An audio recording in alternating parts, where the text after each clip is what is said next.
Labas rytas. Argi ne puikus būdas pradėti pirmadienio rytą nuo pasimatymų? Taip. Žiūrim, kas čia.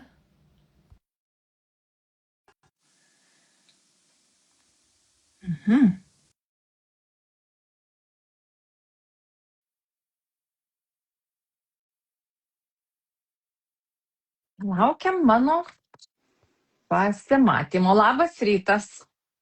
Labas rytužėlis ir daug lietaus už lango. Tikrai ne, pas mus tai saulė šviečia. Pas mus neturėtų girdėtis, kaip lyja į stoglangį barbena lietutis. Ar lietus tau sukelia kažkokias tai kūrybinės emocijas ir norą sėsti greitai rašyti viską? Ne, man sukelia norą nupiešti ką nors ant lango stiklo, nes jis būna prasojęs ir kokią širdutę ar dar kokią nesąmonę ir pažiūrėti. Man turi tokią vaikystės asociaciją lietus. Piešti ant langų. Žinai, va, žiūrėk, ką aš turiu rankose. Taip, Ir kas gi ten? išpažintys ir žinai, kas parašyta kitoje pusėje išpažinčių, kad pažintis neįmanoma be išpažinties. Tad susipažinkime, sako poetas Tomas savo knygelėje. Tai aš tikiuosi, kad tu šiandien nusiteikęs būti labai atviras. Aš dažniausiai visą laiką esu atviras, tai nelabai kažkas turėtų skirtis nuo mano įprastinio bendravimo būdo. Tikiuosi, kad tai, kad mes žiūrim į viens kitą nesėdėdami šalia viens kito, bet per ekraną nesutrukdys tam atvirumui. Tai pradžiai galbūt papasakok apie save. Kas yra poetas Tomas? Kaip daug visokių prisistatymą esu turėjęs. Kažkada labai rifinau, labai mėgau kartoti, kitaip sakant, kad esu laimingos žmonos laimingas vyras, laimingos dukros laimingas tėtis, tai jau dar 2 dukrų, visai laimingų manau, ir laimingų žodžių laimingas autorius, whatever that means. Tai buvo toks etapas, kai tai prisistatinėjau, o jeigu paprastai, aš esu pasvalietis, kuris dabar ilgiau negu pasvaliai gyvena Vilniui. Mėgstu rašyti, mėgstu žodžius. Žodžiai kartais, man atrodo, irgi mane mėgsta. Tai man patinka kūrybinė laisvė, man patinka kūrybinis nervas, man patinka apskritai kūrybiški žmonės. Ką dar galima būtų apie save pasakyti? Jo, esu ne tik kuriantis, bet ir bandantis į lietuvių kalbą išversti kitų kūrybą. Kartais bandau, ar ne, esu vertėjas. Mano, jeigu žiūrėsime išsilavinimą, ar ne, į mano akademinę istoriją, kuri buvo labai trumpa, tai nebaigiau istorijos studijų, bet šiaip buvo labai įdomus 3 metai universitete. Teko apsilankyti ir Orlene, Žanos d'Arc mieste.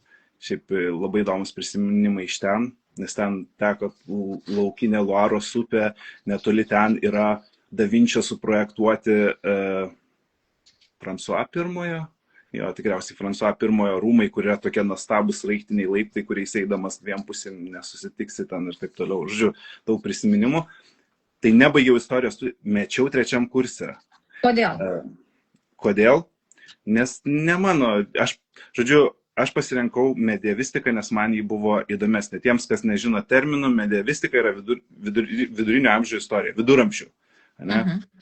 Istorija, nes man atrodo, tas laikotarpis tikrai labai įdomus ir pasirinkau. Ir kai kalbam apie tą laikotarpį Lietuvoje, tai dauguma šaltinių yra visokios teismų knygos ir taip toliau. Tai buvo kursas... Aš iš karto galvoju apie raganų laužus ir taip panašiai. Buvo tų laužų ir Lietuvoje, bet nepaisant to, teismų knygose ne tik raganos ir laužai, ten daug. Ir tos knygos, jos pusės mano ūgio kai kurios. Ta prasme, jeigu nėra tekę gyvai kam nors matyti originalių teismų, nes jie įklijuodavo lapus ir tos knygos yra tokios, kokių dabar rašytojai ne vienas nėra parašęs.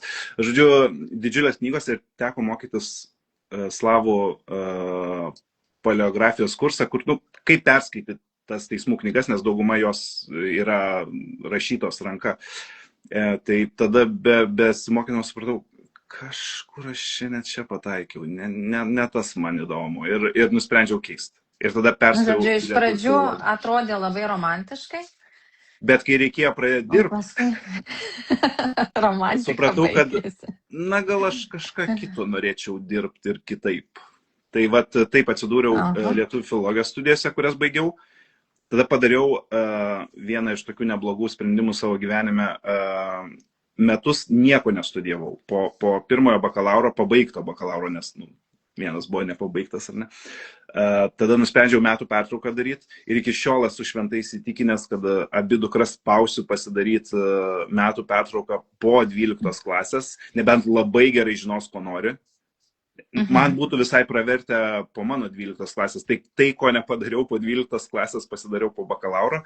Ir po tos metų pertraukos įstojau į vertimo studijas, kurias baigiau. Vertimo iš prancūzų kalbos. Vertimo iš prancūzų. Ir Voilà. kiek žinau, labai neblogai sekasi, esi gavęs visokių pasiekimų iš savo vertimo darbų. Taip. Prašom pasigirti. Nieko ten labai įspūdingo, bet viena iš mano verstų knygų buvo apdovanota Dominiko Urbos premija, tai yra pradedančio vertėjo, taip sakant, įvertinimas, kad tu turi duomenis versti. Bet su manim yra, žodžiu, toks niuansas, aš nenoriu versti bet ko, esu pabandęs tą verst, bet dabar aš noriu versti tik tai, ką aš noriu versti. Tai aš nusitaikęs esu į keletą autorių ir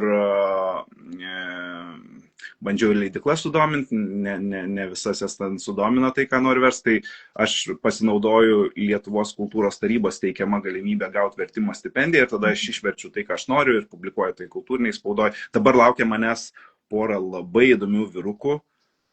Ronsaras ir Dubelajus, jie tokie prancūzų Šekspyrai, 16 amžius. Ronsaro knyga vadinasi, daugiskaita čia yra, meilės. Arba meilės sonetai gal lietuviškiau skambėtų, nes lietuviškai meilės, prancūziškai tai labai gražiai skamba les amours, o lietuviškai meilės. Kažkaip ta daugiskaita, nežinau kaip tau, man kažkas. Meilė. Reikia įdėti į tą žodį iš vidaus kažko. Kažkas. Ar gali pasakyti, kad tavo, jeigu 16 amžiaus poetas, ar ne? Ar tau padeda ir tavo istorijos studijos vertimuose? Taip. Ten, žinoma, daug labai pas jį mitologijos, bet mitologija irgi buvo viena iš, antikinė mitologija viena iš dalių, kurias mokėmės, kai studijavom. Ir istorinis kontekstas visą laiką padeda. Truputį supranti, kur žmogus buvo. Geriau įsijausti yra. Tai čia, manau, tokia būtų inkliuzas, kad žmonės paprastai, kai pasirenka kažką ir paskui supranta, kad ne jų, gali sakyti, kad tie 3 metai buvo kaip ir išvaistyti, aš dariau ne tai, ką norėjau, bet realiai jie niekada nebūna išvaistyti. Tu gauni kažko labai daug ir gali panaudoti ir toliau. O kaip su kūryba? Kada atsirado tavo gyvenime kūryba? Pagaliau klasikinis klausimas, kurį visi visą laiką užduoda.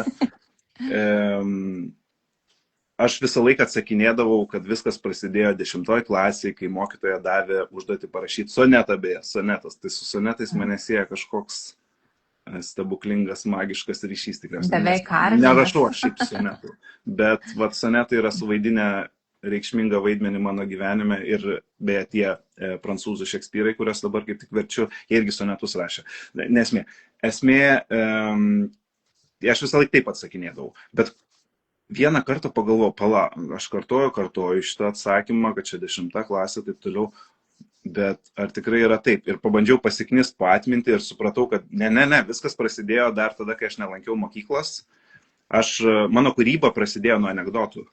Aš kurdavau visokius tokius nacionalistinius, dabar būtų labai netitiktų laikų dvasios ir, žodžiu, tikriausiai aš būčiau pakencelintas iš karto su tokiais anekdotais, nes ten buvo 90-ieji, ar ne, aš 86 gimęs, tai jo, man buvo gal kokie 4-5 metai kažkas tokio, nes 6 pradėjau jau lankyti mokyklą, tai žinau, kad šitas anekdotų kūrybos laikotarpis ir jų pasakojimo laikotarpis buvo prieš lankant mokyklą.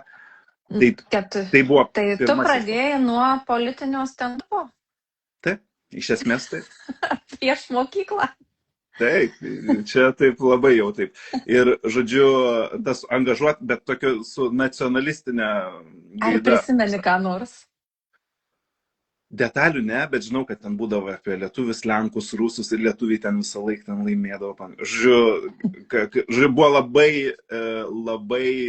vienai tautai palankioje šviesoje visi tie pasakojimai ir visos tas istorijos.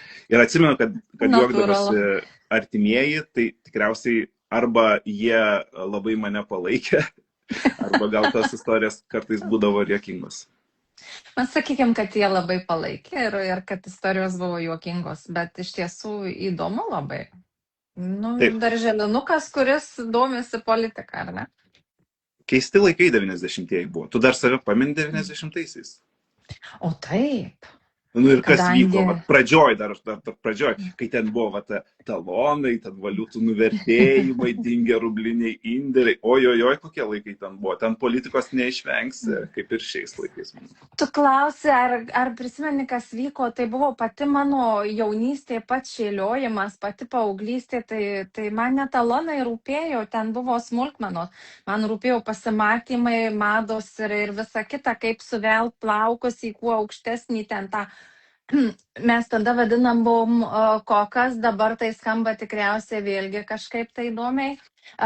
Vedėm lūpas dažėmės baltai, akis pravedinėjom iš vidaus juodai. Baltai buvo toks, bet būtent tais laikais. Praleidau šitus trendus, aš buvau per mažas. Tu buvai per mažas, tai va. Tai mes buvom labai užsiėmę ir ten visi kiti dalykai. Supratau, ekonominės ir politinės pervartos buvo 34 plane.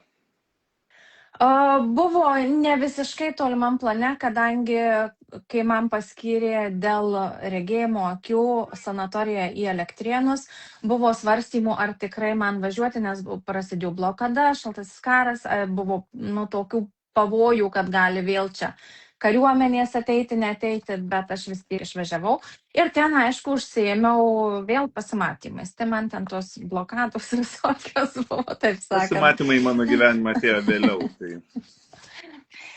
Tai vat, vadinasi, stand-upas ar ne, tie politiniai eilėraščiai, juokeliai ir kaip suprantu, kad jie tau vis dar artimi, kadangi per tekstūrą sakė, kad vėlgi tu nori sugrįžti prie to tokio humoristinio žanro.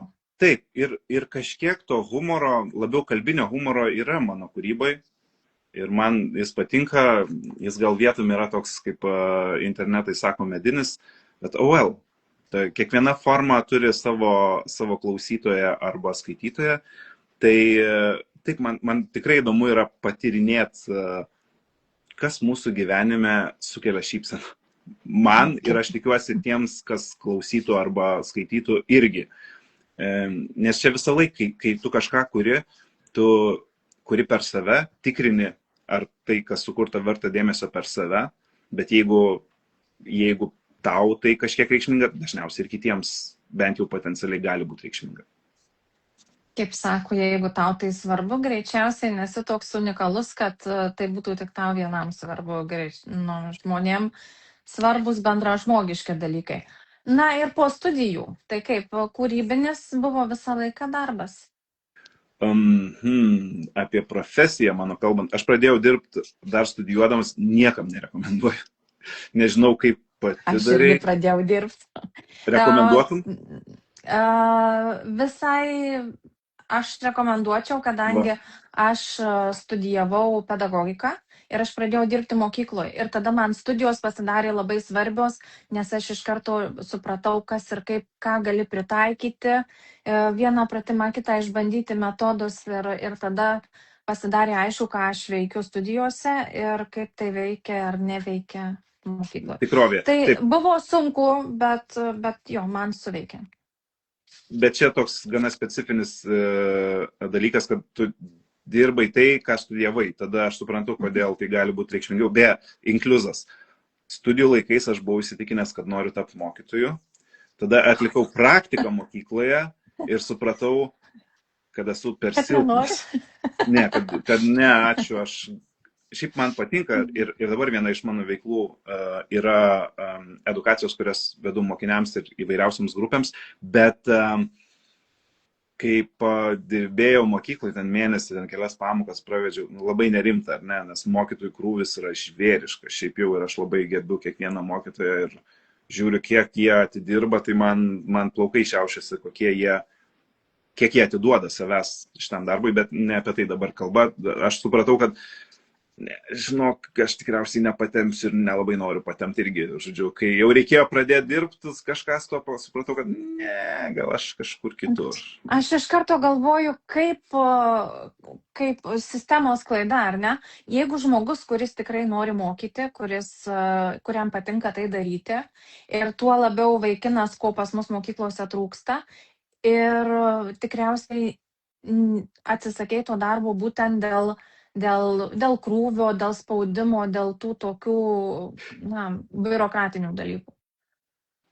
Tai čia gal būtų buvęs antras žingsnis. Aš atsisakiau todėl, kad padirbėjau su keliom klasėm ir aš supratau, kad man būtų labai sunku savyje sutalpinti dėmesį 30 žmonių.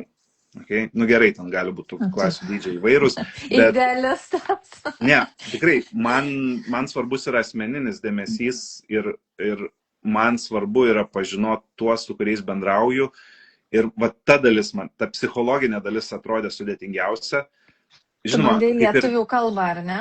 Taip, lietuvių kalbą. Tai būtent tas santykis su auditorija man pasirodė, visko galima išmokti, jeigu nori, bet aš supratau, kiek tai iš manęs pareikalautų ir tai, krūviai, ten, jo pamokų planai, ten visa administracija irgi manęs tikrai nežavėjo, bet aš net iki šito svarstymo nepriejau, man užteko ir to psichologinio įspūdžio, kiek man reiktų dirbti su savimi, kad aš galėčiau dirbti su klase. Čia aš turėjau didelį pliusą, nes pas mane buvo anglų kalba ir po 15 po pusę klasės. Tai reiškia, po pusę klasės vaikų ir po pusę klasės taisymo darbų. Bet kažką pertraukiau. Ne, tiek ir buvo. Čia tiesiog buvo inkliuzas, kadangi tu pasidalinai apie mokytojavimą, tai aš irgi norėjau savo tą patirtį, nes, man jį reikšminga, mane irgi suformavo ir kažkaip leido toliau atrasti tai, kur esu dabar ir, tą savo vietą gyvenime, kur aš labai džiaugiuosi. Žodžiu, bandymų ir atmetimų keliu ėjau. Visas tas kelias. Gerai, tada einam toliau. Yra žmonės, kurie tik nuo pradinės klasės žino, kuo jie nori būti, bet vienetai tikriausiai. Yra. Arba kaip jie žino, kad nenori, bet jie ten ir lieka, nes kažkodėl tai. Gerai, tai važiuojam toliau. Kas buvo po mokytojavimo šiek tiek, ar ne? Netiko, toliau? Toliau baigiau aš tą bakalaurą. Buvo šiaip įdomios tikrai studijos, su kai kuriais žmonių palaikom ryšį ir dabar. Ir tada nusprendžiau, reikia stabtelt. Beje, bebaigiant bakalaurą, taip jau nutiko, kad sutikau savo gyvenimo meilę, kuriai pasitušau po 2 savaičių draugystės. Tada po metų mes jau tapom vyru ir žmona. Ir kažkaip irgi susitokėm, tai buvo proga tuos metus praleisti netušiai. Bet mes kalbėjome apie profesiją. Žodžiu, tada įstojau į vertimo studijas. Bet vis tiek jau man širdis, žinai, iš karto apsidžiaugiai po 2 savaičių, kaip romantiška, kaip fain. Žodžiu, kai žinai, ane? Taip, nes man jau buvo 25, aš buvau įsivardinęs tam tikrus dalykus. Aš pirmą patyriau daug visokių nelaimingų meilės istorijų, tai atsiprašau visų tų merginų, kurių širdis tikriausiai sudaužiau, bet man irgi būdavo skaudu, nes būdavo toks įsimyli, draugauji ir paskui pradeda kažkas kliūti ir tada jau taip gal ne ir tada nutolsti vietos. Kažkas, šitas kelias ne mano vadinasi, arba šitas žmogus ne mano. Arba kažkas yra ne taip su mano požiūriu. Tai aš įsivardinau, kad viena iš mano problemų buvo, kadangi esu iš gana tokios sudėtingos šeimos, kad noriu būti mylimas ir nesu pasiruošęs mylėti. Ir pirmą įsimyliu ir tada nematau žmogaus visų savybių ir nesu pasiruošęs jį priimti. Tai buvo labai gerai mano santykė su būsimąja žmona, kad aš ją pradžioj friendzauninau, ta prasme, aš ją žiūrėjau kaip į žmogų, su kuriuo man smagu bendrauti. Ir turėjau laiko ją pažinti ir pabendrauti ir pagalvojau, Nu, labai faina mergina. Kodėl? Ištisas 2 savaitės žiūrėjai. Nu, mes buvom pažįstami Ar ne ilgiau. per Čia 2 ilgai? savaitės draugystės. Okay? Čia vėl kažkas, kai pasakoja visas šitos dalykus, nu taip, jeigu 2 savaitės susipažimo ir iškart, nu čia jau būtų taip, tikrai ekstremalu. Bet pasitaiko. Bet pasitaiko. Bet, nu, 2 savaitės draugystės. Pažįstami mes buvom kažkiek anksčiau, bet buvo tikrai labai intensyvus bendravimas ir, nu, man jau iš esmės, aš buvau priėmęs tokį vidinį sprendimą, kad kita mergina, kuriai siūlysiu draugauti, jau bus įsitikinęs, kad galiu ją vest. Tai žodžiu, jo, aš jau buvau biški pasukčiavęs ir jau nusprendęs iš principo anksčiau. Nu, grįžtam prie profesijų. Tai dar studijų metais aš įsidarbinau, dirbau komunikacijos darbą, dirbau vienam mažam mini naujienų portale. Tada perėjau į tokią, irgi su komunikacijos darbu, į tokią šviečiamąją veiklą. Nežinau, kiek dabar aktyviai veikia, buvo tokia įstaiga Vartotojų institutas. Tai ten įvairios švietimo iniciatyvos projektai, tai su jais dirbom, labai įdomu buvo irgi, nes važiuodavome į mokyklas apie asmens duomenų apsaugą, apie fair trade, apie visokiausias temas, varėm į muzikos festivalius. Buvo labai irgi įdomi patirtis. Irgi davė tai, kad dabar aš suprantu, kad su bet kuo galiu bet ką daryti. Tai visai sveika, manau, kad nebėjai jokios auditorijos ar ten girtų festivalininkų muzikos, ar moksleivių 200 aktų salėje. Tai manau gerai yra tokios patirtis. Tai dirbau ten, bet galiausiai pavargau nuo vieno aspekto šito darbo. Reikia nuolat kurti naujus projektus. Ir kartu tie projektai, nežinau, kam yra tekę dirbti su projektiniu darbu, tikriausiai žino, viskas kaip ir panašu, bet turi būti kažkaip nauja. Ir žodžiu, man tas taip nepatiko, tas pats įgyvendinimas, duokit, varom, darom, bet paskui tas idėjų generavimas, šlifavimas, ar atitiks lūkesčius projekto vertintojų ar ne. Nes, vėl, tu bandai pataikyti kažkieno lūkesčius. Man kaip kuriančiam žmogui galbūt tas ir yra nepatraukliausia, kad tu neužtenka sukurti ir sugalvoti kažką. Ne, tu turi atitikti, ką kitas įsivaizduoja, kad tu turi atitikti. Tam tikrą rėmą. O eiles kūrei tuo metu? Tuo metu, man atrodo, plus minus 2013 kažkur prasidėjo mano tokia ilgesnė kūrybinė pauzė. Aš visą laiką kažkiek kūriau, bet nuo galbūt kažkur 2013, gal ir anksčiau truputį, kūriau labai mažai, po eilėraštį 2 per metus, nes visko daug gyvenime vyko, ten studijas pabaigiau, santuoką, paskui ir darbe daug kūrybinės energijos. Labai daug visko buvo ir kažkaip buvo tas, kūrybiškai nebuvau labai aktyvus. Ir dar vienas kontekstas, kodėl taip iš dalies nutiko, ir paskui šitą traumą išsprendžiau. Žodžiu, aš savo pirmąją knygą išleidau 2008 metais. Ir kaip jinai vadinosi? Audrapaukščio monologai. Mano viena draugė patrolino mane, kai aš ten irgi tais gudžiais 2008 padovanojau šitą knygą ir paskui neatsiminė jos pavadinimo ir sakė, Arkliapaukščio. Tai čia toks labai tinkantis man, nes man irgi patinka dalykai, kurie panašiai skamba ir sukelia takom. Žodžiu, galite atsiminti, kad monologai, ar Audrapaukščio, ar Arkliapaukščio. Audrapaukščio, manau. Nes čia gyvenimo audros, pervartis ir taip toliau, kažkaip bandžiau įkūnyti šitą reikalą ir lygiai čia toliau rašiau, eksperimentavau, dėliojausi visokius dalykus ir 4 kartus nesėkmingai bandžiau išleisti savo antrąją knygą. O pirmąją kas išleido? Amžinatilsį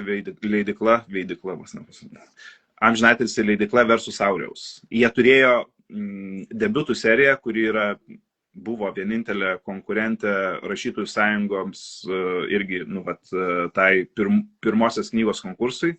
Tai šiaip smagi buvo iniciatyva. Gaila, kad neliko, bet čia vėl Lietuva nelabai garsėja investicijomis į kultūrą, čia atskira tikriausiai tema, galima būtų ir apie tai pakalbėti. Tai išleidau Versus Aureus, tada bandžiau su įvairiom leidyklom teikti 4 kartus savo antrą knygą, niekaip nepraėjo kultūros tarybos cenzo ir tai irgi kažkiek prigesino tą mano kūrybinę ugnį, nes kažkas yra tokio, kad jeigu tu kažką sukuri, tu turi kažkaip tai suformatuoti, sudėti, paleisti pasaulį, kad galėtum judėti toliau. Tai aš, Ir kaip jautėsi, kai nepriėmė? Nu, tai visą laiką būdavo sunku ir aš visą laiką nesupratau, nu, kas čia vėl, man čia labai panašiai kaip toj profesiniai srity, kur turi atitikti kažko. Taigi jau yra, jau sukurt, jau sudėta, kas jums nepatinka. Na, žodžiu, dėl to aš esu išlaikęs tam tikrą skepsį tiek kultūros tarybos atžvilgiu, nors, pavyzdžiui, mano vertimus jie visą laiką mielai finansuoja, ačiū jums. Bet kūrybos vertinimu kažkokį tokį esu išlaikęs skepsį ir apskritai su to kūrybos vertinimu, manau. Ar kūryba turi irgi atitikti tam tikrus rėmus? Pats geriausiai žinai. Jeigu nori taip, kurk. Jeigu tau atrodo, kad ir viskas. Ir kažkur suras, kur padėti, kad galėtum judėti toliau ir neužsisuktum tam kažkokio kūrybinio ciklo rate. Mano vienas bičiulis iš studijų laikų iš vis buvo įsitikinęs, kad visą gyvenimą rašai vieną knygą. Galbūt. Tai aš su juo ne visai sutinku, bet reikia vėl palikti erdvės. Girdėjau tokią mintį, kad autoriai, rašytojai rašo tą pačią temą. Be kiekvieną naują romaną jie kažkokiu kitu būdu įpina vis tą patį dalyką. Gali būti. Su poetais sudėtingiau, man atrodo, nes iš vis apie ką poetai rašo, čia aš negaliu kažką. Tai apie ką tu rašai? Gerai, turiu vieną knygą apie partizanus, čia yra aišku. Čia yra tema, o visa kita. Kas? Išpažintys, ar ne? Apie ką yra? Ši knyga yra išpažintys. Apie ką jos yra? Tu, kaip skaitytoja, galėtum pasakyti? Nežinau. Tokie ir mus visus te saugo sniego angelai. Tokios akimirkos mintis, kuris sukelia labai daug kitų minčių, liūtį, sniego griūtį, dar kažką tai. Labai smagu, kad taip reaguoja kaip skaitytoja. Aš vadinu netgi šitą žanrą užrašymais. Čia net nerašymas. Čia nėra, nes vėl, aš turiu eilėraščių, kurie yra tokie didesni, parašyti, ten pabaigti per kelis kartus kartais ir taip toliau. O nemažai mano kūrybos dabar yra tokia kaip lengvesnė ir sunkesnė versija. Ta lengvesnė yra tiesiog užrašymai. Kas šovė, pagavau, kaip gerai nuskambėjo, ar ne? Fiksuojam. Bet kai aš skaitau tuos tavo eilėraščius, man norisi juos ar iš šitos pusės. Juose labai daug kampų, daug minčių ir tų tokių keistų sugretinimų, kur tikrai jie kažką pažadina. Tai yra gana tekstai. Jeigu pasitelktume truputį literatūros teorijos, man atrodo, Umberto Eco yra parašęs knygą apie atvirus tekstus. Būtent, tekstai atviri interpretacijai. Tik tiek, kad jis ten daugiausia, manau, kalbėjo apie romanus ir taip toliau, apie ilgesnio žanro tekstus. O čia šiuo atveju yra, labai minimalistiniai, užfiksavimai vieno kito fragmento, kurie taip palieka duris atviras skaitytojui įeit ir kažko ten rast arba neįeit. Kokių gražiausių girdėjęs komplimentų apie savo kūrybą? Įstrigė kažkas? Su mama skaitėm. Žodžiu, ir man, ir dukrai. Man patinka, kad kartais įsipina tarpusavio santykis į šitą skaitimo patirtį. Tai čia man yra tikrai labai gražu, kai žmonėms tai patinka, kad pasidalina su kažkuo. Iš artimos aplinkos ar su draugais, draugiam. Žodžiu, jeigu žmogus jau nori rekomenduoti artimam, mylimam žmogui. Čia nieko aš daugiau negaliu gyvenime pasiekti. Mano nuomonė, kad jeigu tu sukuri kažką, kas patinka kitam tiek, kad jis tuo dalyjasi, čia jau yra tikrai labai, labai, labai aukšto lygio komplimentas. Ir šiaip, kai žmonės pasako, kad pajutau palengvėjimą, man patiko, mane įkvėpė, kad jiems padeda gyventi, nes man atrodo, dalis yra, aš šiaip nerašau kažkokio terapinio turinio. Aš kartais patirinėjau tas psichologinės temas, nes visi mes, manau, kartais jas patirinėjom, bet tai kažkada galvojau netgi irgi, čia, kai savo priešnodžius knygelę leidau, pavadinau priešnodžiais, nes gyvenimas mus nuodija, čia mintis yra šiek tiek lengvumo suteikia ir taip toliau. Bet čia apskritai menas turi tą terapinį aspektą, man atrodo. čia nėra, kad labai būtų susijęs su mano kūryba tiesiogiai. Tai, kad tu skiri laiko kažkokiai minčiai ir vat, pasivaikštai tais keliais, kurį tave vedžioja, ar tai būtų jausmų, ar minčių, ar dar kažko, ar prisiminimų, ar ateities perspektyvų keliai, nu kažkaip sveika. Sveika. Ir man pačiam kartais būna sveika ir man atrodo tiems, kurie skaito. Tai tas, kad nu, vat, žmonės irgi savo, kad juos taip teigiamai paveikia, man būna labai smagu ir labai aš tai įsimenu. Ir žinoma, iš tokių, gal aš irgi nepriimčiau savo kūrybai, bet yra žmonių, kurie sąja, kad jiems buvo labai sunku iki tiek, kad jau jie ten galvojo užbaigti savo gyvenimą, bet vat, paskaitė ir jiems buvo lengviau. Aš manau, kad tai vėlgi nelabai susijęs su mano kūryba, tai labiau susijęs su to, kad žmonės išeina iš tos vat, sunkios būsenos pasinaudodami kažkuo, ką menas gali duoti. Taip apskritai, manau, mes menas dažnai nuvertinam, ką mums duoda menas. Taip. Ir užrašytas menas, skambantis menas, linijų, spalvų, visi menai turi tą patį. Matyt, mums gal vieni ar kiti labiau skamba, bet iš principo jie visi turi tą perspektyvos atverimo galimybę. Ar ne? Jie gali visi atversti mums perspektyvų į savo gyvenimą, į dabartinę situaciją. Tai iš tokių ryškiausių šitie. Aha, kūryba, lyriniai nukreipimai, bet mes žadėjom labai praktinių tokių ir dabar aš prašai, kad užduotų klausimus ir Gabrielė kaip tik ir užklausė papasakoti apie tą momentą, kuomet supratai, kad viskas palieku savo samdomą darbą ir išeinu į kūrybinį, ar ne? Dabar mano darbas bus kūryba ir dar aš iš tavo paties, man atrodo, iš Umami knygos tavo mintis, kad pirmadienis, bėda ne pirmadienis, bėda tavo darbas. Tas toks šiaurus. Aš šitą patyriau. Kai mokiniams šitą paskaitau, tai sakau, tikriausiai reiktų sakyti bėda ne pirmadienis, bėda tavo klasė, tavo mokykla. Tavo mokytoja galbūt. Nu, žiūrėk, atskira tema čia yra su moksleiais, bet jeigu taip bandant irgi kažkokią chronologiją sudėlioti, šiek tiek paveikia mane tos istorijos studijas. Galbūt aš tokius 3 etapus išvelgčiau. Pirmas etapas, mano rankose atsidūrė tokia knyga pavadinimu per temperamentą į charakterį. Yra toks prancūzų mišrios kilmės vyrukas Aleksandras Havardas, kuris rašo tokiom, būtent saviformacijos psichologinė. Bet tokiom psichofilosofiniam truputį. Ir jis nemažai pasitelkia antikinės išminties ir, žodžiu, long story short, toje knygoje jis aptaria įvairių žmonių temperamentus, kas jiems būdinga, kokie yra jų pliusai, minusai. Aš ten irgi save biški pasitikrinau, šiaip visą laiką įdomu pasižiūrėti tuo aspektu, kaip man tai tinka ir netinka. Ir kartu jo pagrindinė mintis yra, kad tu gimdamas gauni tai, ką gauni, tam tikrus polinkius ir taip toliau, būtent temperamentas, per kuriuos gali suformuoti charakterį. Ne? Tai stiprinamas tai, ką turi teigiamo ir kažkiek dirbdamas su tuo, ką turi neigiamo.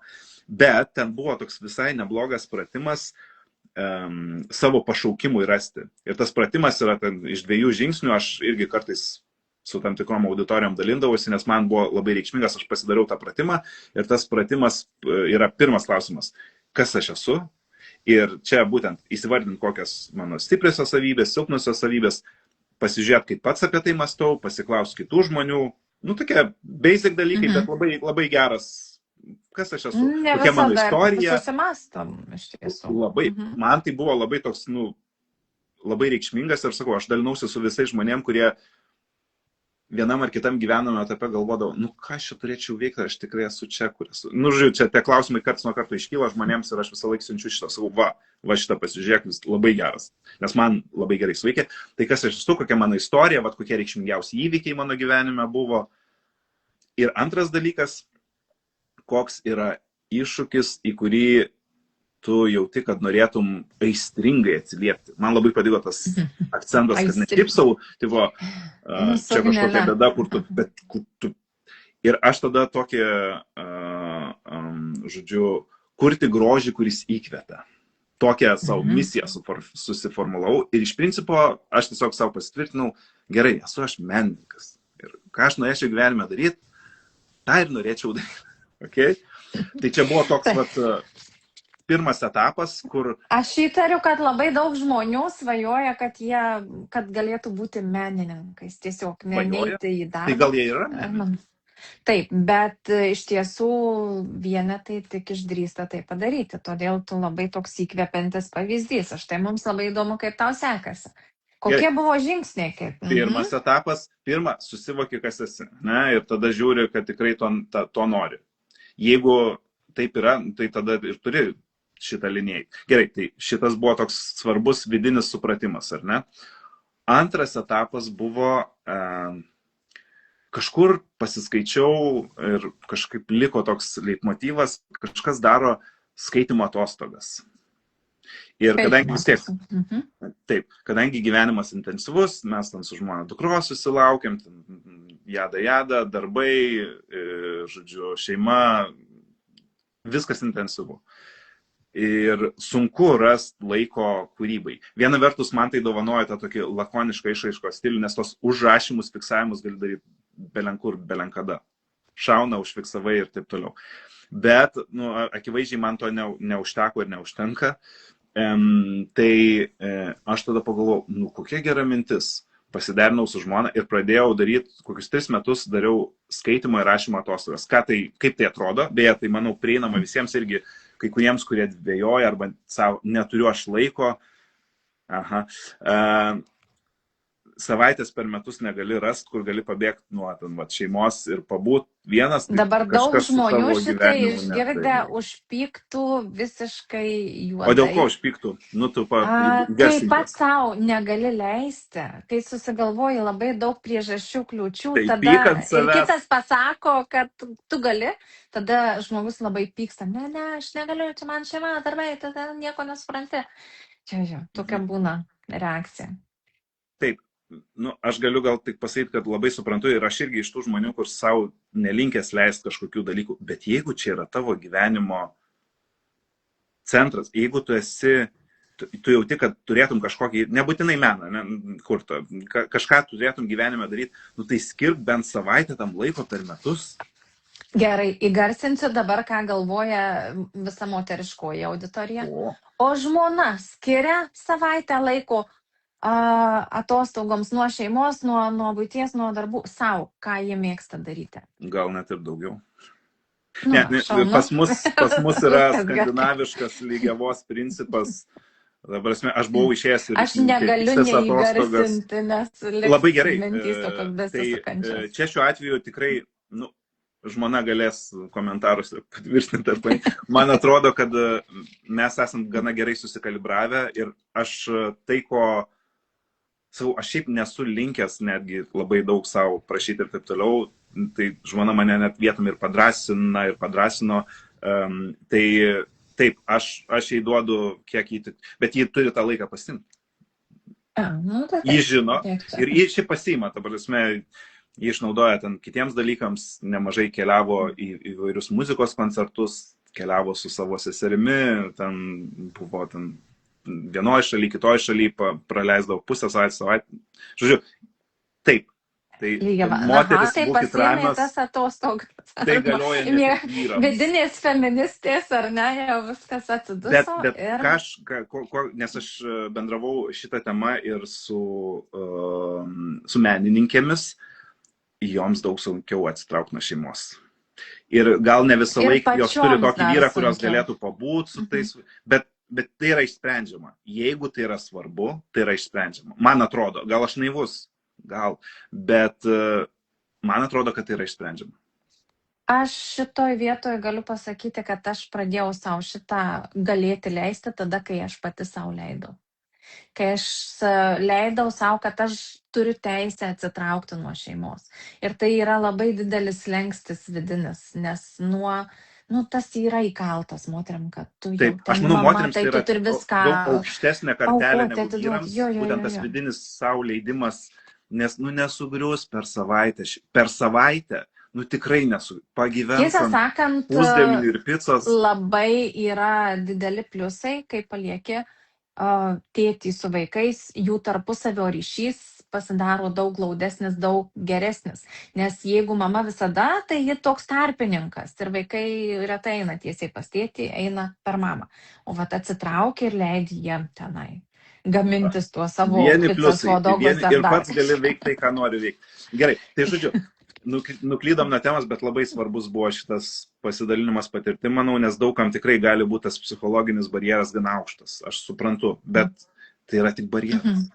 Gerai, tai kaip tavo stovyklos vyko tos savaitgaliais? Aš susirasdavau per atostogos? Booking.com'ą kokį papigiai viešbutuką, esu buvęs porą kartų Druskininkuose, Alytui, dar kažkur, žodžiu, nuvarai ir ten būni. Ir ką aš dariau, pasimdavau porą knygelių, kurias noriu perskaityti, pasimdavau savo juodraščius ir stengdavaus, nu, nieko daugiau neveikti, tik tai skirti laiko skaityti, ką norėjau perskaityti, nepasiskaičiau, kad ramiai galėčiau tai veikti, ir rašyti. Pasižiūrėti tam tikrus, užsibaigti vieną kitą ten. Taip pabaigiau savo vieną iš knygelių, nu, žodžiu, arba va tiesiog skiri kūrybiniam procesui, netgi porą knygelių tai pabaigiau. Tai va, tai labai nesudėtinga, susirandi kažkur vietelę papigiai, kur savaitėlę gali praleisti. Valgai, žinoma, tada ten kažkur irgi, aš tenkdavausi išeiti kur nors, ten, man labai patiko Bebenčiukas, tokia kavinė Druskininkuose. Druskininkus, Bebenčiukas. Nu irgi, žodžiu, proga patyrinėtas vietas ir... Ar bandai kurti kavinėje? Kaip? Ar bandai kurti kavinėje? O jo, aš ant servetėlio esu prirašęs tiek ir tiek.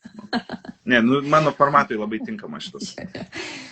Įdomu būtų kaip su ilgesniais formatais kavinėm, bet čia jau atsiprašau. Ilgesni formatai kavinėje veikia labai gerai, mane labai nustebino.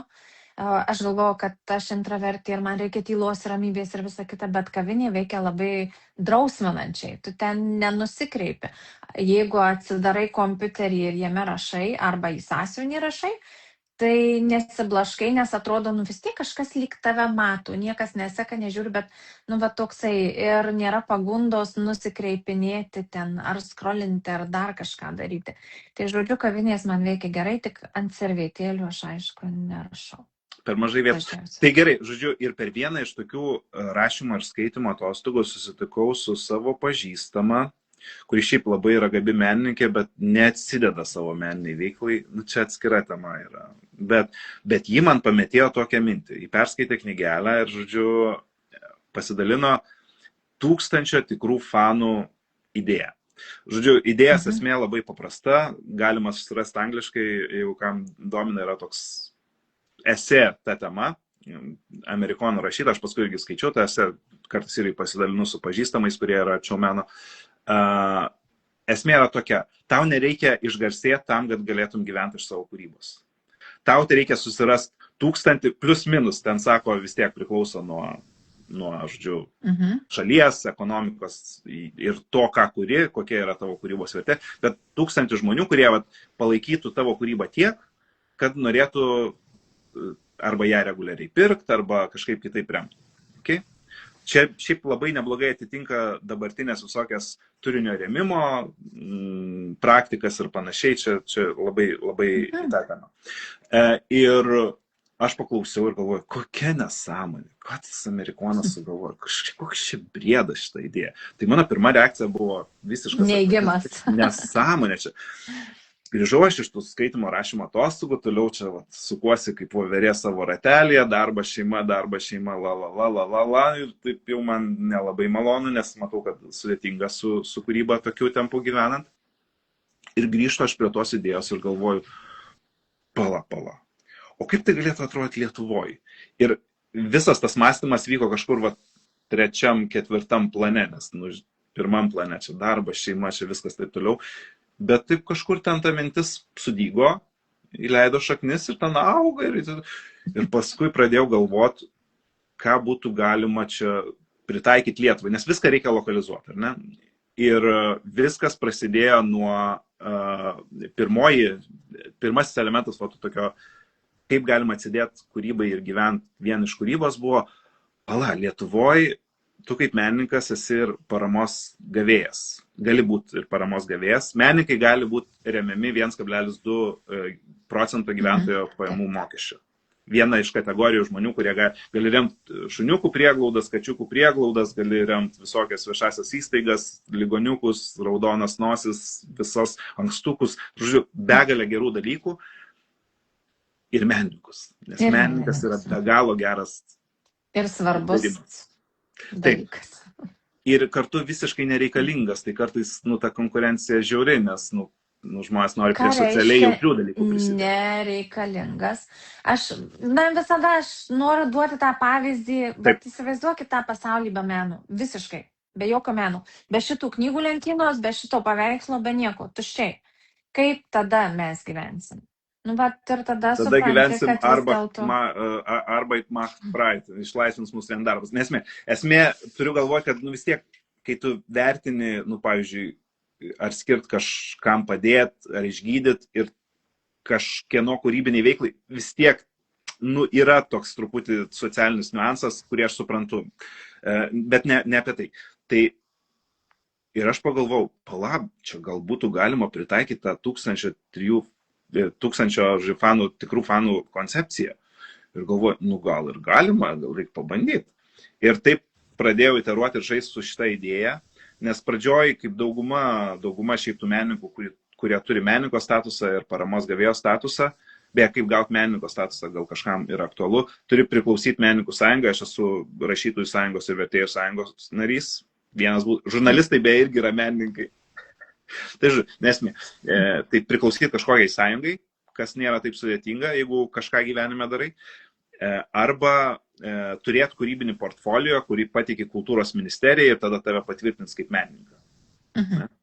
Vienas iš dviejų kelių. Sklando legendos, kad į rašytojų sąjungą patekti yra labai labai sudėtinga. Tai aš matyčiau save kaip paneigimą šitos legendos. Jeigu kažkas norėtumėt patekti rašytojų sąjungą, kreipkitės. Bet reiks dar vieno. Žinai, dabar mano vėlgi tas, kaip tos mintys tokios, žinai, ten buvo feministiniai, o va šitas vėlgi ta pati feministiniai. Tu esi berniukas, kuris rašo poeziją, aš esu mergaitė, kuri rašo meilės romanus. Ir kategorija jau yra labai labai skirtinga. Gali būti, bet, žodžiu, jeigu kažkada reiktų mano rekomendacijos, turit on the record, kad aš galėčiau rekomenduoti, reiktų dar antrą susirasti rekomendatorių. Taip, reikia dviejų rekomendacijų, pateikti savo porą knygelių ir tada taryba, kurią sudaro tiek vyrai, tiek moteris, sprendžia, ar priimti ar nepriimti. Bet sakau, yra ir lengvesnių kelių, žurnalistų sąjunga, vertėjų sąjunga, dar ten yra porą tų sąjungų, žodžiu. Arba tiesiog, kadangi turi kūrybos, ją sudedi gražiai, irgi gauni kažkieno rekomendacijų, galit kreiptis į mane, jeigu norit, ir pateiki kultūros tarybą. Esmė, kaip gauti menininko statusą, čia buvo toks. Žodžiu, menininko statusą gavai dar dirbdamas samdomą darbą. Taip. Bet aš jo neišnaudojau. Aš kaip dauguma menininkų paprašiau, kad mano žmona mane, savo artimuosios aplinkos, mano šeima ir mano žmonos šeima. Tai, žodžiu, tiesiog visiškai tik tai arti paprašiau ir, žinoma, tai žmonės prisidėjo, nes čia jau šeimos, taip sakant, garbės reikalas. Bet paskui pagalvojau, bet tai nemažai žmonių kažkaip reaguoja į tą mano kūrybą socialiniuose tinkluose. Šiaip socialiniai tinklai yra toks reiškinys, kur ten. Ir aš tada pasidariau, žodžiu, planiuką ir be jokios gėdos pradėjau rašinėti visiems, kas laikina mano įrašus socialiniuose tinkluose.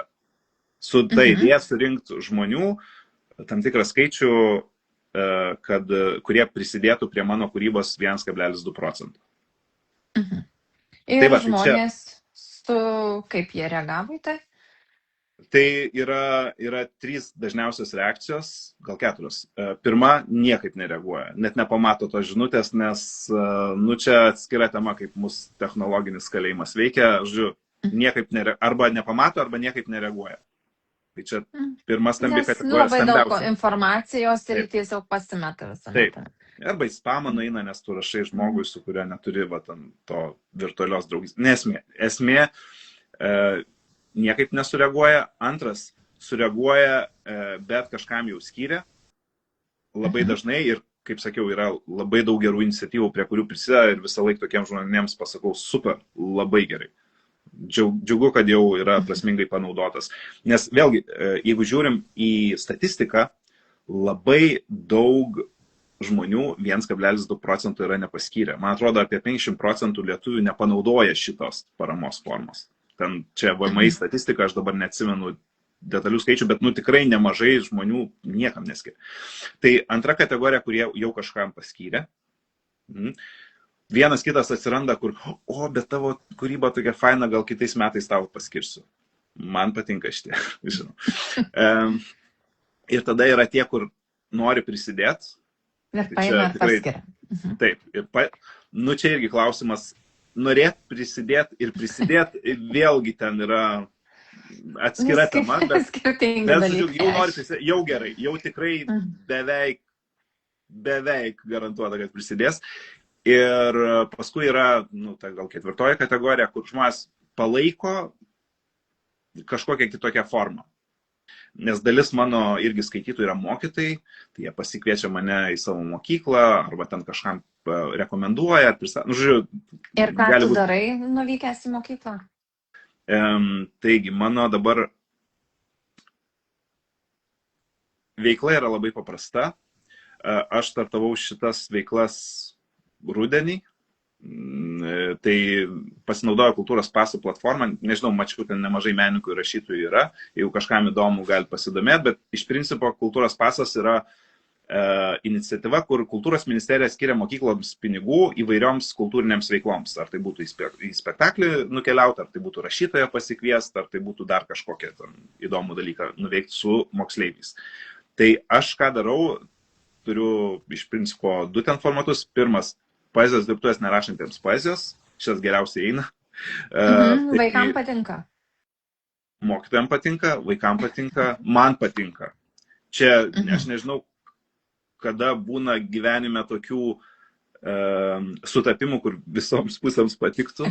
Tai man atrodo, kiek aš irgi moksleivių atsiliepimų girdėjau, tai tikrai įsitraukia ir tie, kurie būna dažniausiai toliau nuo kūrybos, čia visai įdomu, čia aš norėsiu žmonės paskui apie tai pasikalba, ten per pertraukas rodo vieni kitiems, ką ten sukūręs.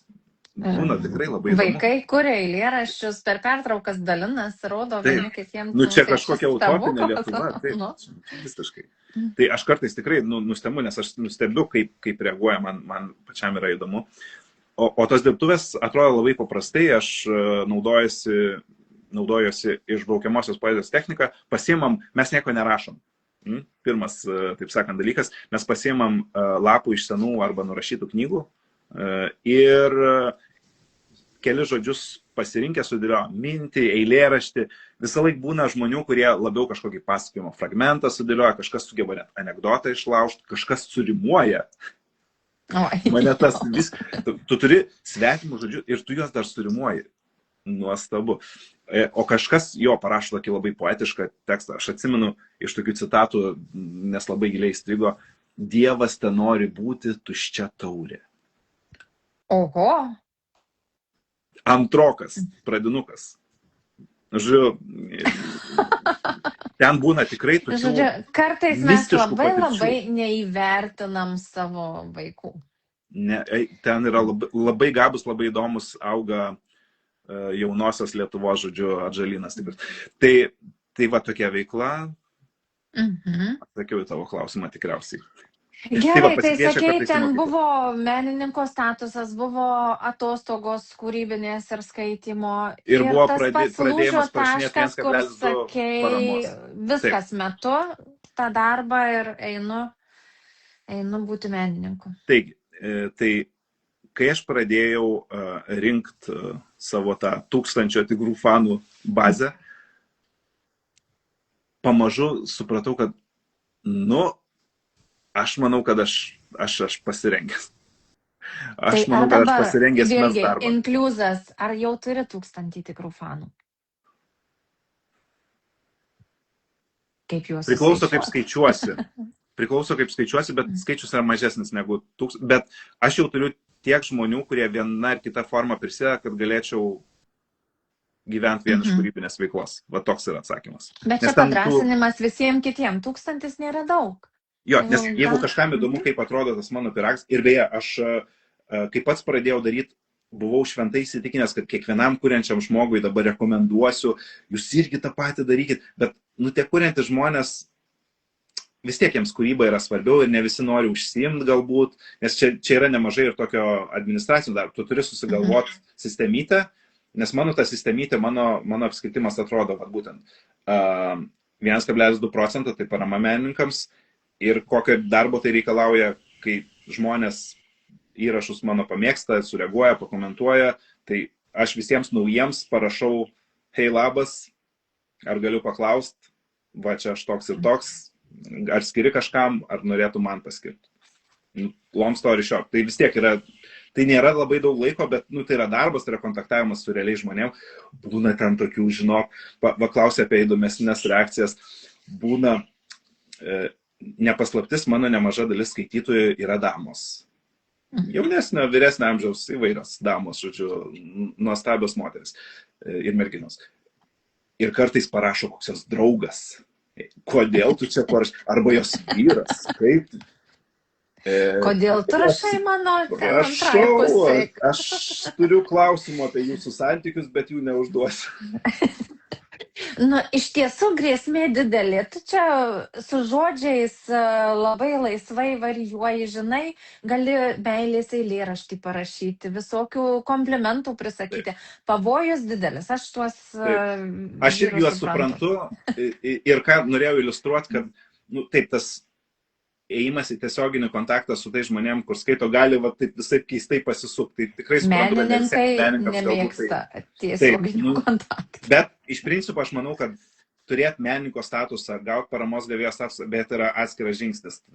Kai turi menininko statusą, turi dar greit kreiptis paramos gavėjo statusą. Nesmė, bet tai paprasta gauni ir tada įtraukti savo kūrybos komunikaciją. Jeigu leidi knygas, įdėti ant tą koduką. Jeigu kažkokie renginiai, paminėti, kad turi tokį dalyką.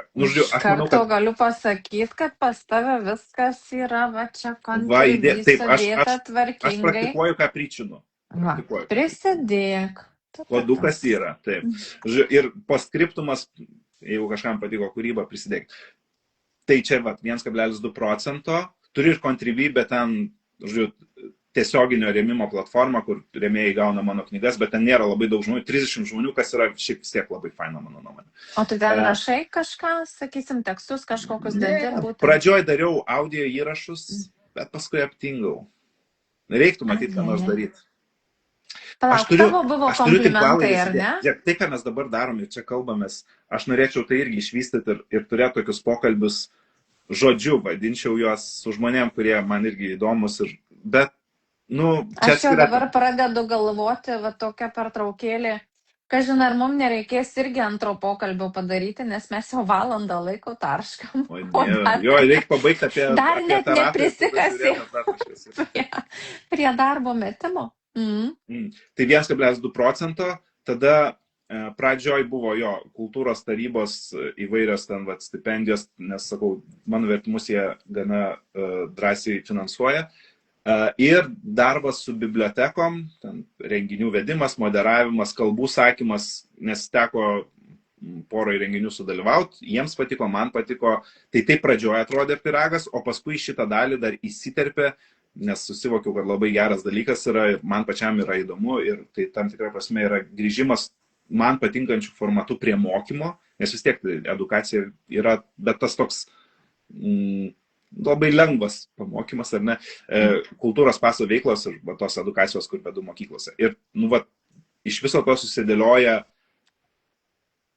variklis mano svajonė gyventi vien iš meno. Tai kiek tu dabar tiek laiko gyveni vien iš meno? 2024 mečiau samdomą darbą, ar jis mane metęs, būtų tiksliau pasakyti, ten buvo labai įdomu, nes kai įvyko tas lūžis mano sąmoniai, kad Nu, aš matau, kad šitas veikia. Atsiranda vis žmonių, aš matau, kad čia, žodžiu, aš jau keliauju į tai, kaip noriu gyventi. Tada man, kadangi ten ir darbe visokie pokyčiai, žodžiu, aš pradėjau nebevinioti vatą savo darbe. Kuo tai tapo? Savo Ir pradėjau nuomonės ir dvejoti savo požiūrio, ar vadovo ne? autoritetu, ginčytis ten su juo gal ir ne vietom, bet, žodžiu, aš dariau taip, kaip man atrodo teisinga. Ir mes ten taip labai nesutardavom ir galiausiai susilaukiau pasiūlymo abipusių sutarimų išeiti darbo, susitarėm sąlygas ir man buvo, žodžiu, ten buvo irgi labai įdomi šiaip situacija, ta prasme, kaip skirtingi žmonės mato tą patį įvykį. Susėdom su vadovu, ten, žodžiu, žmogiškų išteklių atstovė, aš ir matau, toks, taip nepatogiai jaučiasi tas mano vadovas, nes mes 5 metus kartu pradirbę ir visokių gerų Koks dalykų. tai buvo darbas? Darbas buvo Vyriškas. IT klientų aptarnavimo komandos vadovas. Tai aš dirbau su Europos klientų su Europos klientus aptarnaujančią komandą, vokietakalbiai, prancūzakalbiai, ten irgi visokių arci žmonių, labai įdomus. Ir šiaip tikrai buvo neblogas tas darbas, bet ten pokyčiai vyko ir man labai nepatiko tie pokyčiai ir susėdom su vadovu ir jis, matau, taip nepatogiai jaučiasi ir taip kažkaip bando dar vinioti vatą, kad čia, o aš išgirdau, kad siūlo va ten abipus. Aš tik, mane taip nudžiugino, aš ten bandžiau slėpti savo džiaugsmą. Nes, aš matau, kad ten... Tu padėjai savo vadovui padėti tau išeiti. Aš taip. Labai buvo abipusiai naudinga, man atrodo, šita patirtis. Tik antra pusė, nežinau, ar taip supratau. Bet man buvo tik, pagaliau. Tai 2024 pavasarį tai įvyko. Tada aš irgi truputį skiriau laiko pailsėti. Ačiū kažkam už širdutę. Laiko pailsėti ir pasėdėti ant užimtumo tarybos, taip sakant, išmokėlių. Nes vis tiek aš atidirbau už tas išmokas labai sąžiningai ir labai ilgai. Ir nuo tol... Ir kaip antra pusė reagavo, kai pasakė, kad dabar jau nebeisi į kitą samdomą darbą, o būsime... Tai mes jau buvom viską sutarę, buvo tik laiko klausimas kada ir kokiom aplinkybėm. Mes ten tik tai derinamės datas, kada aš jau ten palieku tą darbą. Ir likimas, čia labai taip banaliai skamba, bet iš tiesų likimas suderino už mus ir buvo labai geras sutapimas. Irgi džiaugiasi šiaip mano tuo džiaugsmu. Ir kartais dar susilaukiu, kad, kaip čia gerai, nes tai suteikia irgi tokio lankstumo iš mano pusės. Vis tiek šeima tai niekur nedingo. Vis tiek nemažai mano kasdienybės užima dar rūpinimasis dukromis ir žmona ir derinamasis mūsų tarpusavio planų, nes tai yra atskira darbo sritis, ar ne? Palaikyti šeimą, oi, Dieve mano. Čia reikėtų visiems, kas turi šeimas ir nesubyra tos šeimos, teikti valstybinės premijas. Bent jau, kai vienas iš šeimos narių turi lankstų darbo grafiką, tai jau viskas geriau. Tai žmona tuo aspektu tikrai labai džiaugiasi. Ir išėjau, pailsėjau, po to poilsio būtent atėjo idėja su kultūros pasu kažką pasidaryti, kad būtų tas pyragas pilnas ir nebūčiau priklausomas labai nuo kažkokios vieno dalyko, ar ne? Ar tai būtų 1,2 parama, ar tai būtų bendradarbiavimas su bibliotekom, ar tai būtų stipendijas, nes vis tiek visą laiką yra galimybė, kad jos negausi. Tai va. Aha, tai jau dabar beveik 2 metai, ar ne? Taip. Šitam. Ar viskas taip, kaip tikėjaisi? Ar kažkas labai nustebino galbūt? Su kokiais iššūkiais susiduri? Kokie yra pliusai, minusai? Kai kas geriau, kai kas kitaip negu tai, žodžiu, iš principo, ko aš labiausiai tikėjausi, tą aš gavau. Aš norėjau daugiau laiko ir daugiau energijos savo kūrybiniai veiklai. Čia. Neslėpsiu, aš turiu porą... Daugiau laiko ir energijos šeimai. Ček. Aš šito nenorėjau, aš ir taip labai daug laiko ir energijos šeimai skiriu. Ir čia gal buvo iš mano pusės truputį, nes aš tikrai dar daugiau skyriau.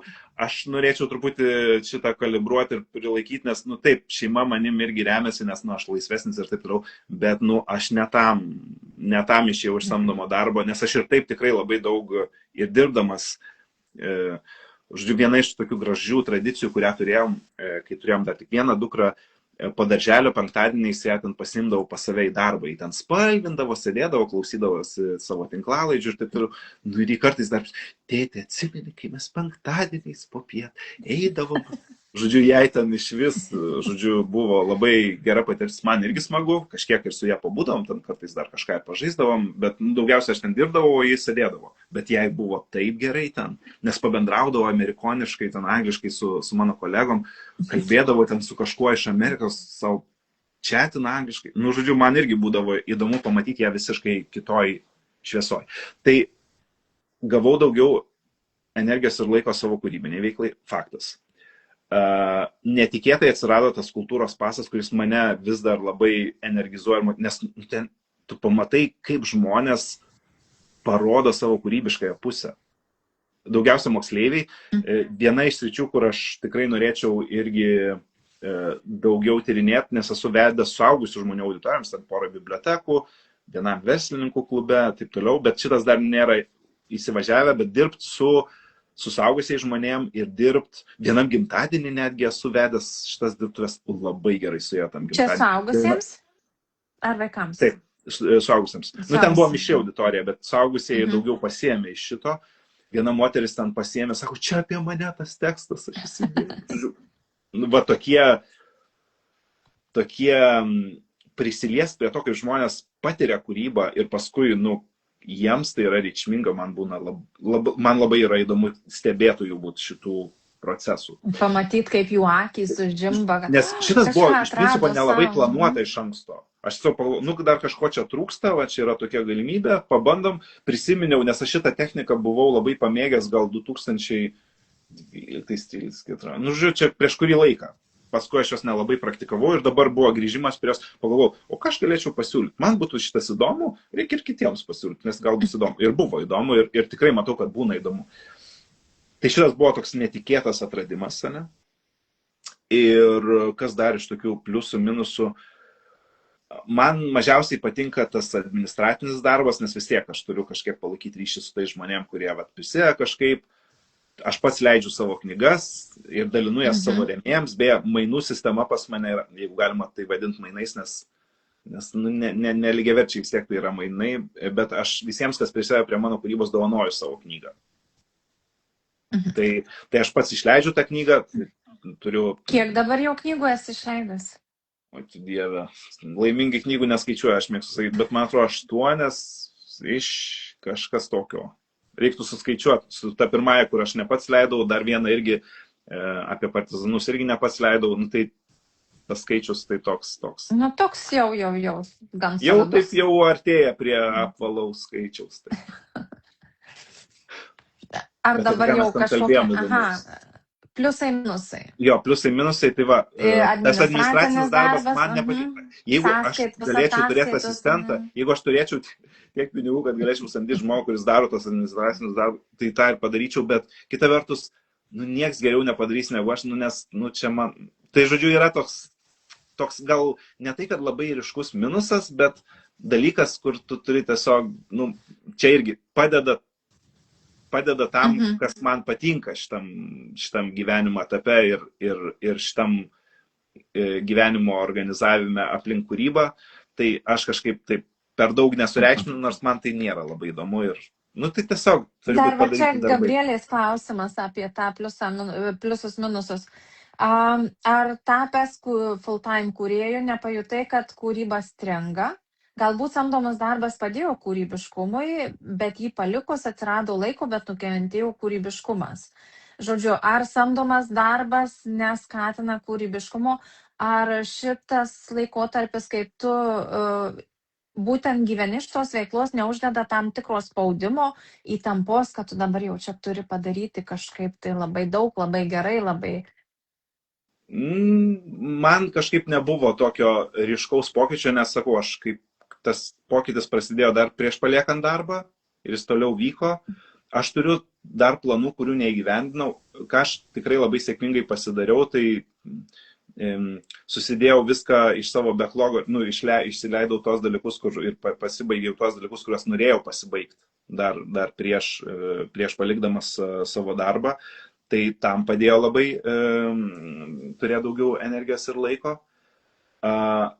Jo, aš turiu dar nemažai kūrybinių idėjų, kurių nesugebėjau įgyvendinti, nes plius minus tuo laiku gimė mums dukra. Tai dabar, šeima vis tiek yra... Tavo dukrytėms kiek metų? Viena yra antrokė, tai jai greit bus 9 vasarą, o kita yra dar visai mažytė, jai metai ir 3 mėnesiai. Neseniai pradėjo lankyti darželį, tai labai džiaugiamės, nes pagaliau atsiranda truputį daugiau laiko lankščiau organizuoti. Vienas papildomas pusdienis. Tai kiekvieną dieną po pusdienį yra labai daug laiko. Tai aš noriu dabar biškį irgi painventorizuoti savo laiką ir norėčiau prisėsti prie ilgesnio formato kūrybos. Nes su trumpesnio formato kūryba, su kūrybėm dirbtu, šitie dalykai mane tikrai labai veža ir daug duoda. Man irgi, kas patikdavo darbe, kad tu pabendrauji su įvairiausiais žmonėm. Ir įvairiausiam būsenom, ne tik profesiškai, bet ir ten kartais su jais pačia. Tas įdomiausia man būdavo pakalbėti, padušam, ar ne, iš širdies apie tą, ir taip toliau. Ir su kai kuriais iš kolegų liko dar ryšys ir mes jį palaikom, nes, tiesiog, Bet suprantu, dabar tau žmonių taip pat netrūksta. Aplinkui yra daug ir kartais galėtų jų būti mažiau. Dar dėl laiko klausimas. Kai turi šeimą ir turi samdomą darbą, kūrybai lieka labai mažai, bet tada tos kelios akimirkos yra labai labai brangios ir nori jas išnaudoti. Ar nėra taip, kai turi visą pusdienį ar kelias valandas, kol dukra darželį, kad ne taip produktyviai išsinaudoja, leidi savo kažkaip? Tai kol kas aš ir nebuvau labai produktyvus ir čia vienas iš tų dalykų, kurį norėčiau keisti, bet labai neseniai pasikeitė tas ritmas ir labai neseniai išėjo dukra į darželį, tai normalu, kad visą laiką būna pereinamasis laikotarpis. Šiaip grįžtant prie vienos minties, su skaitimo ir rašymo atostogom yra įdomus dalykas, kad kai iškeliauji iš tos namų ir darbo rutinos, tai pirmas dieną, 2, tu ten tik persijunginiai, tu dar neįeini kažkokį, irgi yra tam tikras, tu užtrunki, kol persiorientuoji. Tikrai taip. Aš tai dabar tas pats darau yra su kartais visokiais rašymo pokyčiais gyvenime, savaitgalis. labai normalu yra užtrukti. Ar ne? Tai nebus taip, kad nusprendė ir pasikeitė. Bent jau man, gal būna tokių žmonių. Tikriausiai. Aš darau rašymo savaitgalis ir galvoju, nuvažiuosiu iš karto, sėsiu ir nuo tos minutės iki kitos minutės. Kartais pusę dienos aš būnu sustingus ir noriu būti visiškoje tyloje ir visiškai nieko nedaryti. Ir reikia nepamiršti, kad tas laikas yra labai svarbus. Kad tas persijungimas yra labai svarbus. Tai yra reikalinga. Aš žinau, tu esi parašęs net visą kalbą ar straipsnį apie tingėjimą, apie... Aš bandžiau galbūt kažkada advokatu, šiaip labai svarbu. Kad kūryboje nereikėtų orientuotis vien į produktyvumą, kaip įmanoma daugiau padaryti, bet leisti savo ir to tokio pabuvimo tiesiog, pamąstymo, išjautimo kažkokios tokios būsenos. Taip, ir tai, man atrodo, net svarbesnė yra dalis. Tai visą laiką yra svarbesnė dalis, nes, o kodėl mes iš vis kūriam? Kodėl nerašom? Yra kažkas tokio iki galo nepaaiškinamo. Aš kažkada, iš tų klausimų, žodžiu, visokių, svaršiau, jeigu aš iki galo žinočiau, kodėl aš ir ką noriu padaryti, gal tikriausiai nebedaryčiau, nes, čia tada jau čia yra kažkoks nebūtų atradimo jausmo. Kažkas dingsta tokio žmogiško, jeigu tu tiesiog susiplanuoji, darai, čia toks korporatyvinė komunikacija. Ar per šitos 2 metus nešmėstelėjo mintis, kad reikėtų grįžti į samdomą? Nė karto, Dieve, man kartuojasi mintis, kaip gerai dabar aš gyvenu, kaip gerai mes dabar gyvenam, kartais ir žmona pasako ir tikrai tas lankstumas ir tai, kad kuo aš galiu užsiimti, yra nuostabu. Aš jaučiuosi save atradęs iš naujo. Kas man kartais šmėstelė, jeigu apie tokias mintis, kur sukelia klausimų, ar bus, kad man tai atsibos ir aš nuo to pavargsiu ir ką tada reiks daryti. Žiūrėjau, toks įsijungia ta ateities perspektyva, bet kol kas, žinok, ir pavyzdžiui, irgi kalbant apie dirbtuves, kurios man labai patinka ir labai įdomu būna, irgi būna toks, o kada man atsibos? Nu, žodžiu, yra tas toks Gerai, tai tada aš baimės pabūsiu elementas, tas velnio advokatas. Tai kaip tu save matai po 10 metų? po 10 metų, kiek man bus, reikia pagalvoti, 50. Na, aš matau save su plus 5 kg raumenų ir daug geriau pataikanti į krepšinį. Šiaip visiškai Tu neįtema, žaidi bet krepšinį, ar ne? vienas iš dalykų, ką labai neseniai atradau, tai sportas. Aš niekada neturėjau labai gero santykio su savo kūnu, neapsigaukit dėl mano figūros, kas žino mano figūra gana yra tokia, nu, degtukas toks, ta prasme, toks pagaliukas, žmogus stikmėm. Žodžiu, gana nedidelio svorio ir taip toliau, judrus, bla bla bla, bet aš niekada neturėjau labai gero santykio su savo kūnu ir vienas iš dalykų, ką atradau, tai santykis su sportu, man patinka sportuoti ir santykis su krepšiniu. Būdamas, nu įsivaizduokit, žmogus būdamas 38, atrado savo krepšinį. Bet mane labai veža. Aš nieko praktiškai nemoku, nes mokykloje, nežinau, kažkas gal irgi galės su tuo, taip sakant, susitapatinti. Mūsų mokytojas buvo toks, kur duoda kamuolį ir tipo žaiskit. Tik aš nieko nemoku. Ir aš nesu labai Ar gabus. krepšinis nėra ta prabanga, kurią tu dabar gali leisti, todėl kad tu esi tiesiog menininkas?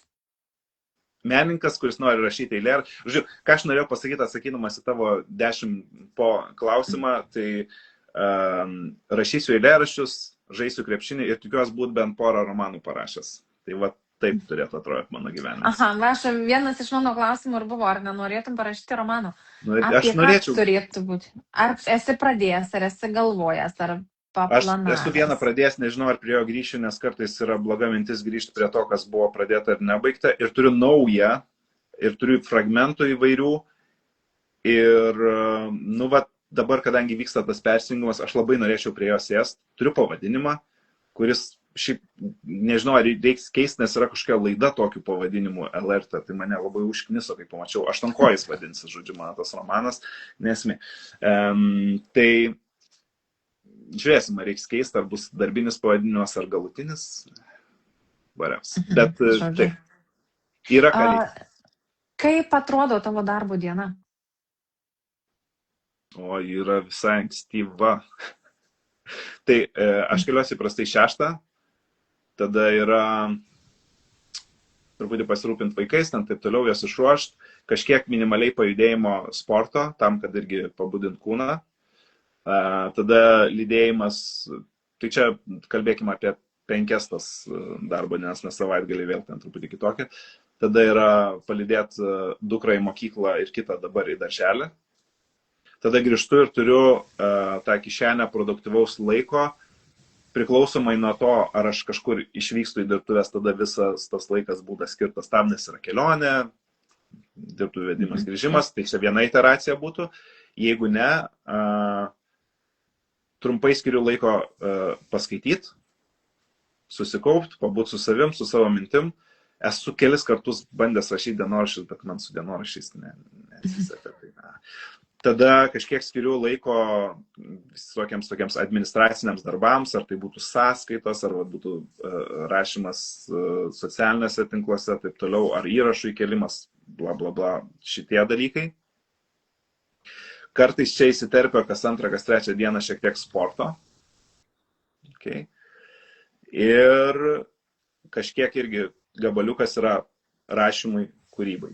Ir taip ateina pietus. Tada aš jau einu pasiimti dukros, kita dukra grįžta ir tada jau daugiau vyksta šeimos gyvenimas, kažkokie tvarkymai ir taip toliau, iki kol ateina vakaras. Vakare kažkiek pabūt bendrai su žmona, su dukromis, dukros suguldytos, tada mes dar dažniausiai su žmona šiek tiek pabūnam, kažką pažiūrim, kartais paskaitom, bendrai ar atskirai ir diena būna baigta. Tai realiai darbo, gryno to darbo, ar nėra, man bent tai buvo, aš dar kartais dabar pasakau, kai aš dirbau ir toks jausmas, kad aš dabar nedirbu, aš dabar taip pat dirbu, bet man tas darbas tada, kai aš ėjau nuo tų 8 ten į tą mokyklą, tai ten atrodo darbas, nes labai sunku. Dabar lyg ir nedarbas, nes labai malonu ir faina. Nėra tau toks jausmas, kad tu nebedirbi dabar nieko, o darai tik tai, kas malonu. Ne, yra nemažai darbo. Man yra vienas iš didžiausių iššūkių būtent kalibruoti, kiek laiko šeimai ir kad liktų tas, nes būtent aš esu laisvas, bet aš nesu laisvas. Ir ko aš tam, kai vyks jau dabar tas pokytis bevykstantis, ko aš labai norėčiau, tai valandos ar 2 rašymui, that's it. Kiekvieną dieną. Tai pažiūrėsim, ar man pavyks tokią rutiną palaikyti ir vėl tikriausiai ta rutina vyks tol, kol turėsiu knygą, kurią pabaigsiu parašyti, tada žiūrėsim kaip toliau. Žiūrėsim, bet čia mano dabar tas toks orientyras, į kurį aš noriu orientuotis ir ne šiaip savo rašymui kaip rašymui, nes dabar aš tokių parašinėjimų turiu visą laiką ir šiaip stengiuosi ir spontaniškai fiksuoti ir prisėsti ir jau ką pasižiūrėti savo juodraščius, atsirinkti, žodžiu, tas redagavimo procesas irgi yra kūrybinio proceso dalis. Bet, pasibaigti kūrinį ir turėti tokio gryno prozos rašymo laiko, tai žiūrėsim. Bet, ir dabar galbūt jau pabaigai sakyčiau. Taip, jau tikrai išsitempti. Tai ką pasakytum tiem, kurie nori išeiti gyventi iš savo meno, ką jie berašytų, ar romanus, ar tavo situacija labai unikali, nes dažnai galvoja, kad dar iš knygų, iš romanų kaip gali, bet iš poezijos tai jau iš viso yra utopija kažkokia. Tai aš esu gyvas įrodymas, kad utopija yra reali. Ir o finansiškai viskas pas tave dabar tvarkingai sugulė palyginus su samdomu darbu, ar Taip. teko susiveršti diržus? Neteko pradžioj, bet ten irgi viskas pasidengė, nes buvo ir išeitinė, ir užimtumo tarnybos išmokos ir taip toliau, tai gana panašių pajamų lygių viskas tęsiasi kaip samdomam darbe. Čia buvo viena iš žmonos beje irgi sąlygų, kad neprastėtų situacija.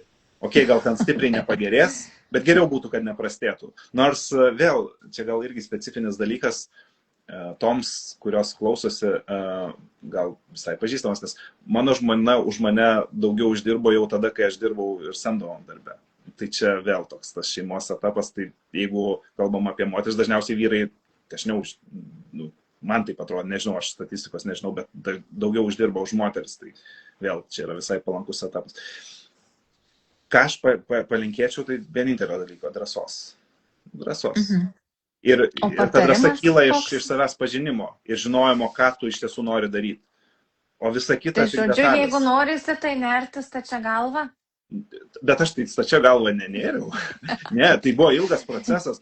Įvyko vienas lūžis, antras lūžis, įvyko gerų susitikimo pokalbių, susidėliojo kažkokį tokį veikiantį mechanizmą. Stačia galva, šiaip aš tai būčiau toks žmogus, kur stačia galva neria. Aš turiu tą, kartais tai labai gerai, kai kalbam apie spontaniškumą kūrybai, man labai patinka.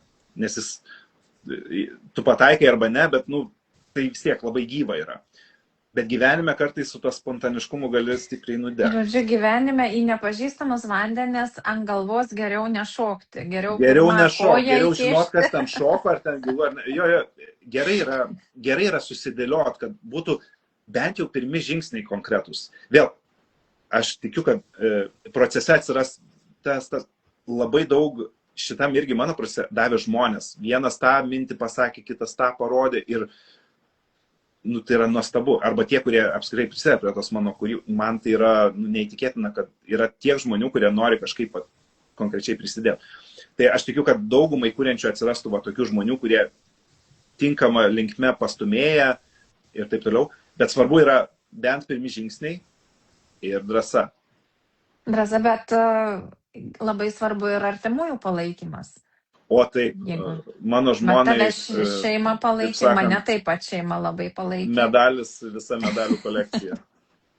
Tikrai taip. Kodėl dabar? Dabar, jeigu iš tiesų, kaip klausau, šeimos gyvenimas pagerėjo, mano taip pat šeimos gyvenimas pagerėjo, nes aš galiu, supranti mokykloje, kas yra, kai tu grįžti iš mokyklos, tu esi išsibendravęs, išgręžtas ir nenori žmonių matyti ar nenori kalbėtis. O dabar aš savo šeimai galiu atiduoti daugiau.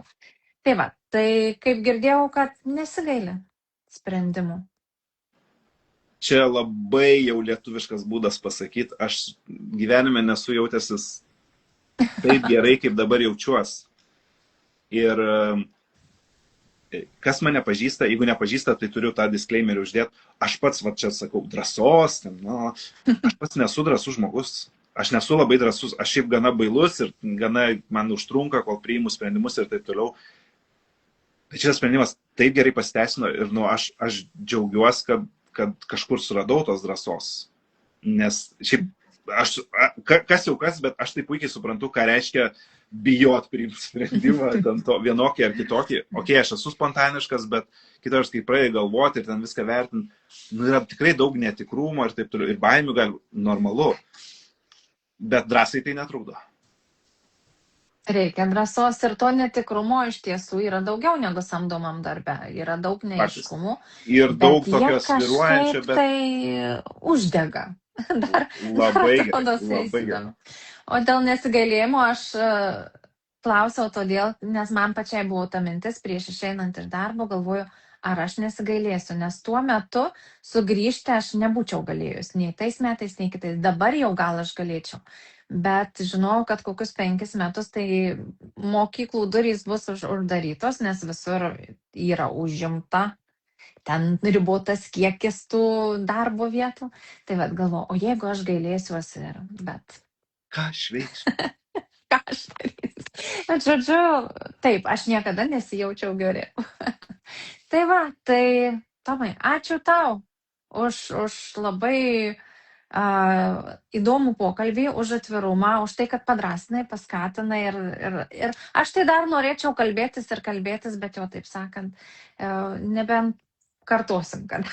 Tai kada nors pakartokim, galėsim pakalbėti apie mažiau tematiškai arba pasukti vieną ar kitą pusę, kuri tau gal pasirodė įdomi iš visų šitų pasidalinimų. Nes, kiek daug įdomių gyvenime temų, ypač tų, kurios ne į temą.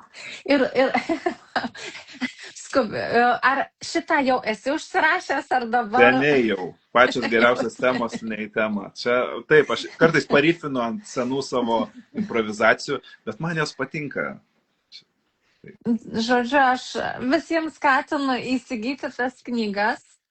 Aš šitų knygų jau nebėra. Aš noriu daugiau. Neįsigysit. O kitas? Galima? Vasarą turėtų pasirodyti, aš galvojau pareklamuoti, mes čia su dar 3 poetėm išleidom tokį almanachą pavadinimu Tai, nes tai poetai, sąskambiai visi supranta žodžių žaismą, tokį labai. Bet mano paties knyga pasirodys vasarą nauja, vadinsis Plius minus. Pagaliau 2 žodžiai, ne vienas žodis pavadinime, nes aš čia 3 knygas išleidau, kur viešnodžiai, išpažintis, umami, viskas po vieną žodį. Dabar bus 2, beveik kaip 2 parašyta. Ką reiškia umami? Umami yra tam tikras skonis, tas žuvies, grybų ir taip toliau, vienas iš skonių, kaip rūgštu, saldu kartu. Tai žodžiu, umami. tavo mėgstamas skonis. Vienas iš šiaip man labai daug skonių patinka. Man patinka viskas, kas yra skanu. Labai aš paprastas, basic vyrukas esu, ta prasme. Tai kodėl būtent skonis ir kuo jis tau reikšmingas, kad tu net visą knygą pavadinai? Nes aš kartais galvoju, kaip kitaip pristatyti tai, ką aš darau. Apie poeziją ir taip toliau. Apie meną galima būtų ir universaliai mąstyti. Ir vienas iš tų dalykų, kurį pagavau, kad gerai, menas yra tik prieskonis. Iš esmės jis kažkaip atskleidžia kažkokį kitą aspektą tavo gyvenimo, kaip pradžioje kalbėjomės, padeda perspektyvą naują pamatyti ir panašiai. Ir pagalvoju, tai menas yra kaip prieskoniai. Tavo gyvenimas yra main course, ne, pagrindinis patiekalas yra tu pats, tavo santykiai, tavo istorija, ne, buvusi ir kuriama, bet menas tame dalyvauja, jis sustiprina tam tikrus dalykus, arba paslepia tam tikrus, visai kaip veikia, taip kaip veikia prieskonė, ar ne? Kartais labai gerai yra raw food, be jokių prieskonių.